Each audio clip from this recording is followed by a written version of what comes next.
దానియేలు గ్రంథము 6వ అధ్యాయము 10వ వచనం, నేను లేవనెత్తాలని దేవుడు ఆశపడుచున్నాడు.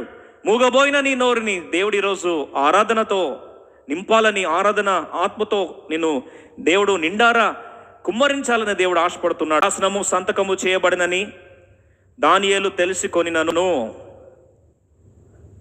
అతడు తన ఇంటికి వెళ్ళి యథాప్రకారముగా అనుదినము ముమ్మారు మోకాళ్ళుని తన ఇంటి పైగది కిటికీలు యెరూషలేము తట్టునకు తెరవబడి ఉండగా తన దేవునికి ప్రార్థన చేయుచు ఆయనను స్తుతించుచు వచ్చెను.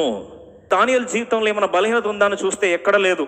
ఒకే ఒక బలహీనత, అదేంటంటే ఆరాధించకుండా ఉండలేడు. His biggest weakness is never to become silent. Come what may, whatever may be the situation, ఏ పరిస్థితులు వచ్చినా సరే, ఏ శాసనం వచ్చినా సరే, ఎటువంటి మరణ దండనం లేదా మరణ శాసనం విధించబడినా సరే, ఈ వ్యక్తి నోరుని మూగబుచ్చడం మా వల్ల కాదని గుర్తించారు. అదే ఆ వ్యక్తి యొక్క బలహీనతగా వాళ్ళు భావించారు. His biggest weakness is that he can never be silent.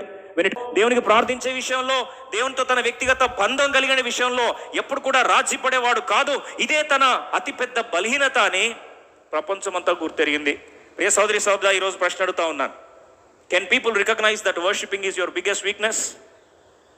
ఈరోజు నీ ఆరాధించకుండా నువ్వు ఉండలేవు అనే ఆ బలహీనత కానీ ప్రజలు గుర్తిస్తే నీ అంత ధన్యుడు ప్రపంచంలో ఇంకెవరు లేరు.